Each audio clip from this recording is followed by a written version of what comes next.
पति और पत्नी के झगड़े में जब दोनों के बीच में झगड़ा होता है और अगर कोर्ट ने कोई मेंटेनेंस या एलिमनी जो पैसे अवॉर्ड करती है पत्नी के फेवर में, बच्चों के फेवर में, तो क्या उसमें बदलाव कर सकती है, कितना देती है और क्या होगा अगर हस्बैंड उन पैसों को ना पे करे, अपने बच्चे या वाइफ को ना दे।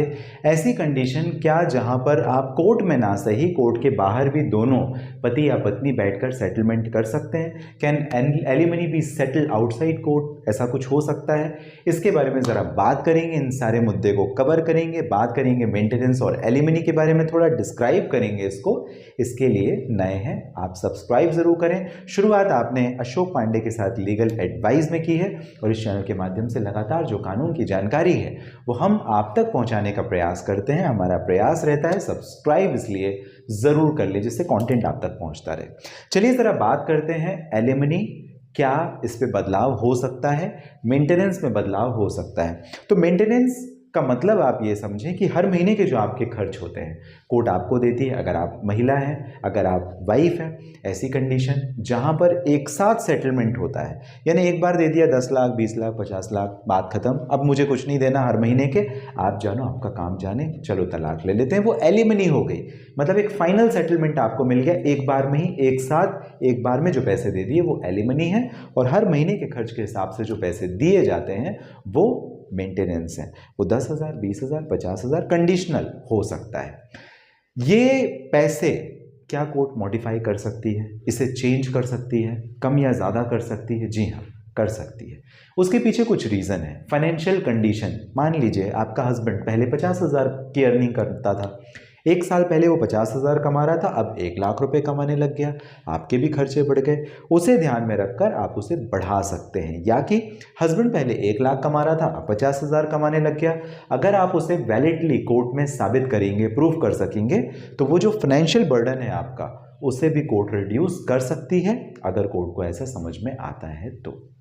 दूसरी कंडीशन, जहां पर एक जो स्पाउस है वो दूसरी शादी कर ले, रीमैरिज कर ले। खासकर लड़कियों के केस में क्या होता है, अगर मान लीजिए आपको मेंटेनेंस कोर्ट अवार्ड कर रही थी और वो लगातार चल रहा है आपका एलिमनी या मेंटेनेंस, उस बीच में आपने तलाक कोर्ट से लिया और दूसरी शादी कर ली, ऐसी कंडीशन पे वो पैसे खत्म हो सकते हैं या बंद हो सकते हैं आपको मिलना।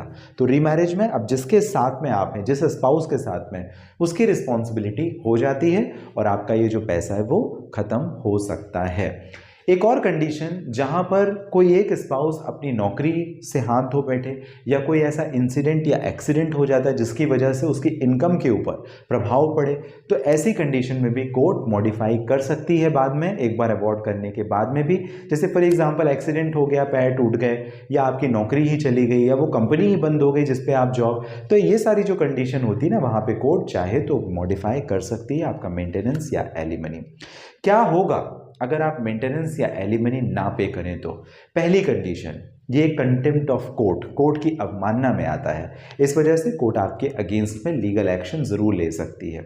दूसरी कंडीशन, आप क्योंकि यहाँ पे डिफॉल्टर हो गए, आपने डिफॉल्ट किया कोर्ट के आदेश के बाद में, आपने मेंटेनेंस या एलिमनी ओपोनेंट को, अपोजिट पार्टी को, चाहे वो वाइफ है या कोई, आप उसे पे नहीं कर रहे, बच्चों को पे नहीं कर रहे, ऐसी कंडीशन पे आपकी जो प्रॉपर्टी है, जो एसेट्स हैं, कोर्ट उसे अटैच करने के ऑर्डर दे सकती है, वो प्रॉपर्टी डिफॉल्ट में अटैच हो सकती है। या मान लीजिए आपकी सैलरी आती है, आप गवर्नमेंट एम्प्लॉय हैं या प्राइवेट एम्प्लॉय हैं, ऐसी कंडीशन पे कोर्ट आपकी सैलरी अटैच करने के ऑर्डर भी दे सकती है। ये दूसरी बात हो गई।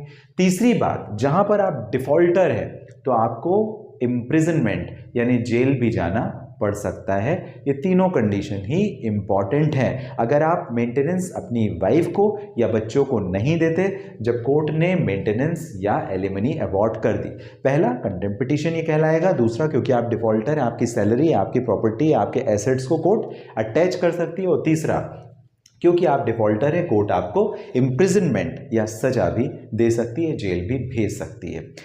अब कई बार हम कोर्ट में लड़ते लड़ते थक जाते हैं, हमारे जो लॉयर होते हैं वो भी कई बार हमें मिसगाइड कर देते हैं। ऐसी कंडीशन में क्या हमारे पास कोई ऑप्शन है जहां पर हम कोर्ट के बाहर अपने इस बात इस अपने विवाद को सेटल कर सकें। जी हाँ, डेफिनेटली कभी भी किसी भी स्थिति में अगर आप दोनों चाहें तो म्यूचुअल सेटलमेंट कर सकते हैं, कोई एग्रीमेंट बना सकते हैं जिसे मेमोरेंडम ऑफ अंडरस्टैंडिंग या कंसेंट टर्म बना कहते हैं। तलाक लेना है तो भी, तलाक नहीं लेना है तो भी, बच्चों की वजह से, कोई भी कारण हो सकते हैं, लेकिन आप एलिमनी या मेंटेनेंस से रिलेटेड जो आपका विवाद है कोर्ट के बाहर भी, आउटसाइड सेटलमेंट भी कर सकते हैं। फॉर एग्जाम्पल, आपका विवाद चल रहा था, अब हस्बैंड सोचता है यार मैं कोर्ट 20-30 हज़ार अवॉर्ड कर देगी, बेटर है वाइफ को बुलाते हैं, कॉफ़ी में बैठते हैं, आपस में बात करके 20,000 में सेटल कर लेंगे, मेरे 10,000 बच जाते हैं। या वाइफ सोचती है यार लड़ने में बहुत ज़्यादा टाइम लग जाएगा, चलो हम लोग आपस में बैठ करके ही सेटल कर लें। तो ये जो कंडीशन है आपने कोर्ट के बाहर सेटल कर लिया, इसे आप म्यूचुअल सेटलमेंट भी बोल सकते हैं, कोर्ट उसे मानती है। तो ये आपका फाइनेंशियल स्टेटस और फाइनेंशियल सिक्योरिटी के लिए मेंटेनेंस और एलिमनी काफ़ी इंपॉर्टेंट होता है। आपको जानकारी कैसी लगी मुझे ज़रूर कमेंट बॉक्स में मेंशन कीजिएगा। कोई अगर आपके प्रश्न है मेंटेनेंस या एलिमनी को लेकर के तो आप मुझे ज़रूर बात कर सकते हैं। इस वीडियो के डिस्क्रिप्शन में डिटेल है, लिंक है, जहां से आपकी बात हो जाएगी। हमारी वेबसाइट है legalsathi.com, जहां से आप अपॉइंटमेंट बुक करके बात कर सकेंगे और आपके जो प्रश्न है वो लीगल प्रॉब्लम से संबंधित, फैमिली लॉ से संबंधित या कुछ और है, आप मुझे ज़रूर बात कर सकेंगे। आपका जो कीमती, महत्वपूर्ण, हमेशा आपका समय मिलता है मुझे, इसके लिए आप सभी का विशेष तौर पे धन्यवाद।